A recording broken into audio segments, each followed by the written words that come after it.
Go. Good evening. My name is Jennifer Solgenbauer. I'm a nursing student at Cedar Crest College. We're in the nursing research program. And this evening we're going to be discussing hourly rounding and what effect it can have on different variables. The problem we're discussing is, with the recent nursing shortage, we have seen a decrease in hourly rounding. We're going to be discussing the relationship between this decrease in rounding and the fall rates among hospitalized patients, call light usage, and overall patient satisfaction. What significance does this have to nursing? Well, as we know, all three of those variables are a constant issue in healthcare. Quoted, preventing falls in hospitalized patients, increasing patient satisfaction, and decreasing call light usage are constant challenges nurses face every day. We have learned injury from falls lead to extended hospitalizations as well as increase in costs. Hospital costs from falls can raise the price by $4,200 versus non-fall patients. The purpose of this study. The purpose of this study was to determine the effect of hourly rounding on fall rates, call light usage, patient satisfaction in an inpatient medical surgical patient population. The journal article used was Hourly Rounding, a Replication Study. The authors, Todd Orlick, Melanie Coleman, and Cindy Nagolian. The study design identified was quasi-experimental, using a predictive correlational design. The independent variable was the hourly rounding, the dependent variables being the call light usage and the patient falls. The study is a replication of a study done by Mead et al. In 2006. Although there were 3 different studies referenced in this journal article, previous authors had used over 100 different studies for their investigative work. Sampling. Cluster sample was used. It was non-randomized. The samples were taken from a teaching hospital in a Northeast United States hospital, which was a 506-bed capacity. 2 medical surgical units were chosen for this study, one being the experimental unit, one being the control unit. The study was done for 1 year, and for that 1 year, all 4,418 patients that had been on either unit were used in this study. The data collection. For the patient fall data, the information was collected 6 months before the intervention being the hourly rounding, and 6 months during the intervention. The data was collected using the occurrence reports as well as discharge surveys.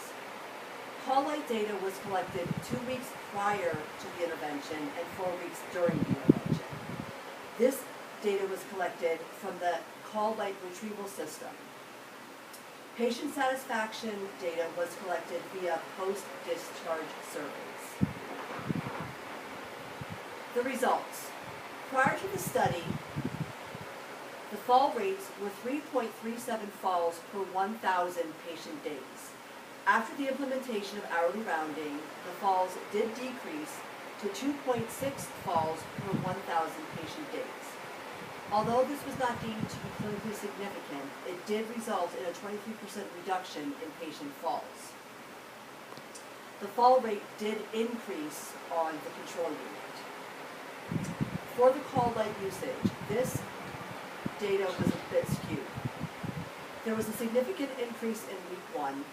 In weeks 2 and 3, there was a significant increase. However, this was due to an outlier.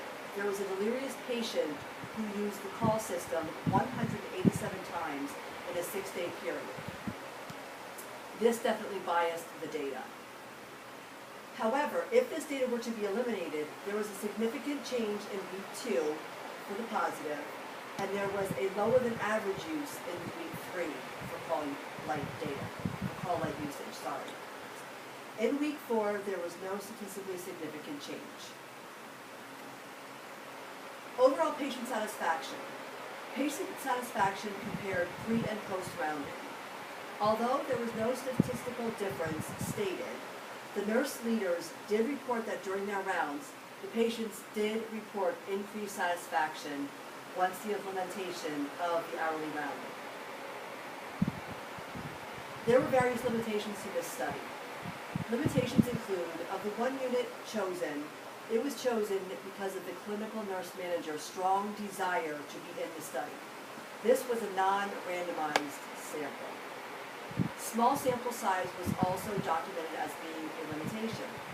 As we discussed, the outlier, the patient that used the call bell 187 times, was definitely a limitation because he biased the data information. There were also technical issues with the call light retrieval system, which are used as a limitation in this study. Another limitation is there was no immediate feedback to be given to the staff as to whether the hourly rounding was being viewed beneficially. Therefore, this is a limitation as well. We need for all staff, including flow staff, to be properly trained for further studies. In conclusion, current studies do show promise for implementing hourly rounding. However, if we are to implement hourly rounding, it is recommended that we have staff champions. A staff champion was identified in the study as someone on the unit who would ensure that hourly rounding was being completed. Patient satisfaction, decreasing patient falls, and call light use continue to be issues in healthcare worldwide. Future research should include patient perceptions of how often and how present the nurses were during their hospital stay. Anecdotally noted, patients did express increased satisfaction post-intervention of the hourly rounding. As you can see, these are my references that I use. Thank you and have a great night.